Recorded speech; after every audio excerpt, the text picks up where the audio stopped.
Some peaks exceed 3,000 meters, making them comparable to the European Alps. Developing infrastructure in this terrain is expensive, slow, and difficult. Mountains alone would be limiting, but they create another problem. Moist winds from the Tasman Sea hit the southern Alps and drop enormous amounts of rain on the western coast. As air crosses the mountains, it dries and warms, creating arid conditions on the eastern plains. This leaves the west too rugged and wet for development, and the east dry and prone to drought. The result is land that looks usable but often isn't. The North Island has fewer extreme mountains, more evenly distributed rainfall, warmer temperatures, and better soils. These factors make agriculture easier and settlement more sustainable. Active volcanoes also contribute small but important amounts of mineral-rich soil, something the South Island largely lacks. This gave the North Island a permanent advantage. Despite its green appearance, New Zealand has poor soil for crop farming. Volcanic activity is too infrequent to replenish nutrients regularly. Less than 2% of the entire country is classified as arable land suitable for crops similar to desert nations, despite New Zealand's mild climate. So instead of growing crops, New Zealand adapted differently. New Zealand became one giant pasture. Grass grows easily, even where crops fail, making the land perfect for grazing animals. There are around 27 million sheep and more than twice as many cows as people. Animal agriculture dominates land use and exports. This choice-shaped population limits. New Zealand produces enough food to feed roughly 40 million people, yet has only 5 million residents. About 95% of this food is exported. Animal agriculture takes up more than half of the country's land, leaving little room for urban expansion outside existing cities. Unlike Japan or the UK, New Zealand never developed a massive manufacturing sector. Its small population, limited resources, and distance from global markets made it uncompetitive. Geography pushed the country into a narrow economic niche, one that doesn't require large populations. New Zealand's population growth today comes mostly from immigration, not births. Birth rates remain relatively healthy compared to other developed nations, but still below replacement. Immigration policies were restricted for decades, slowing growth well into the 20th century. That changed recently.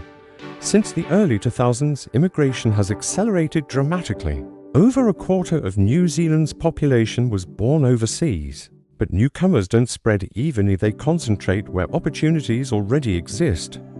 Mostly. That means Auckland. Between 1996 and 2016, more than half of New Zealand's population growth happened in the Auckland region alone. Housing couldn't keep up, prices soared. By 2022, average home prices exceeded $1 million, while average salaries remained modest. Despite all this growth, most of New Zealand still cannot support large populations. Mountains, climate patterns, poor soils, and land use all impose hard limits. The empty land isn't empty by accident, it's empty by necessity. New Zealand's immigration quotas reflect these realities. Growth is allowed but controlled. The country understands its geographic constraints better than most, and long-term planning reflects that awareness. New Zealand isn't underpopulated because people haven't tried to live there. It's underpopulated because nature quietly sets the rules. New Zealand's emptiness isn't a failure. It's a result of geography, timing, and adaptation. A country shaped by isolation, mountains, and grasslands designed not for megacities but for balance. And that's exactly why it remains one of the most unique places on Earth. So climate and size clearly aren't the answer. Almost all of New Zealand's population is concentrated into a small handful of places. Over 3/4 of all residents live on the North Island, even though the South Island is physically larger. And even within the North Island, population distribution is extremely centralized. Nearly half of all North Islanders live in and around one single city, Auckland. This makes New Zealand one of the most centralized developed countries on Earth. Auckland sits on a narrow isthmus, with natural harbors on both sides, fertile volcanic soils, and direct access to global shipping routes. These advantages made it the natural focal point for settlement and trade. Today, The Auckland region alone holds around 37% of New Zealand's entire population and is approaching to million residents. No other city in the country comes close. Outside of Auckland and a few other urban areas, population density collapses rapidly.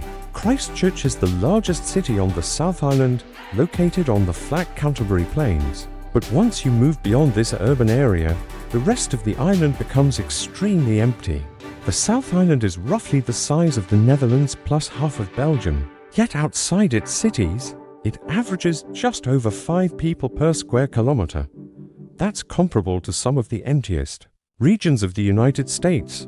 Ironically, this wasn't always the case. In the 19th century, the South Island actually had more people than the North Island. European settlers initially preferred it due to lower conflict with indigenous populations and the discovery of gold. But once the gold ran out and conflicts subsided, the population balance shifted north and never came back. The reason lies beneath the surface. New Zealand is one of the most isolated countries on Earth. It sits near the center of the planet's water hemisphere, surrounded by thousands of kilometers of open ocean in every direction. Australia is the nearest major landmass, yet it's still nearly 2,000 kilometers away. Even today, it takes around 4 hours to fly from Auckland to Sydney. This isolation shaped everything that followed. New Zealand was the last large habitable landmass ever settled by humans. For most of human history, the islands remained completely untouched. It wasn't until around the 13th century that Polynesian explorers arrived, developing what would become Maori culture. That means humans have lived in New Zealand for only about 800 years. That is extremely recent. By the time humans arrived in New Zealand, places like Britain and Japan already had populations in the millions. Population growth compounds over time, and New Zealand simply started far too late. Even after centuries, Maori populations likely peaked around 100,000 people before European contact. That's roughly the population of a medium-sized city today. Then everything changed rapidly. European arrival brought disease, warfare, and social upheaval. Maori populations collapsed dramatically over the 19th century, falling to around 40,000 by 1890. At the same time, hundreds of thousands of European settlers arrived, primarily from Britain and Ireland, reshaping the population entirely. But settlement patterns were still dictated by geography.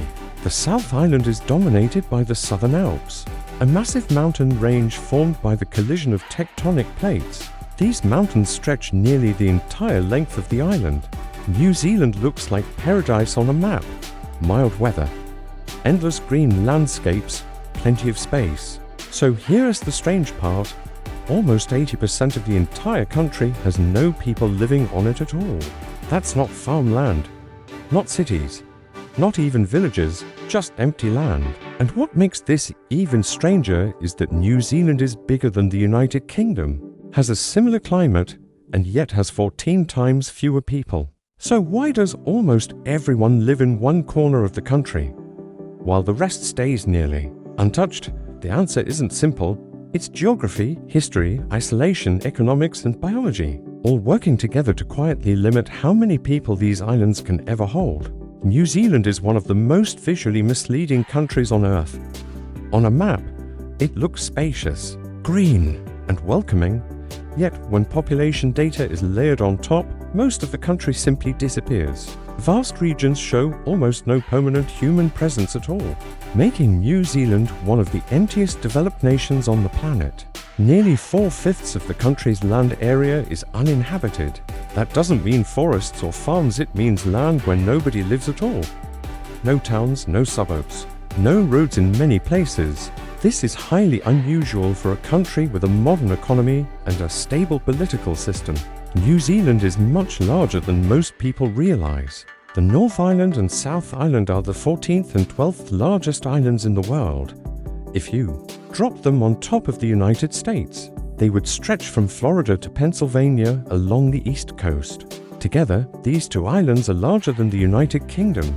And just like the UK, New Zealand has a temperate oceanic climate with mild winters, cool summers, and rainfall spread throughout the year. On paper, it should support tens of millions of people, but it doesn't. The United Kingdom has nearly 69 million people. New Zealand is just over 5 million. That means the UK has roughly 14 times more people. Despite being smaller in size and having a nearly identical climate, population density makes this difference even clearer. In the UK, there are about 280 people per square kilometre.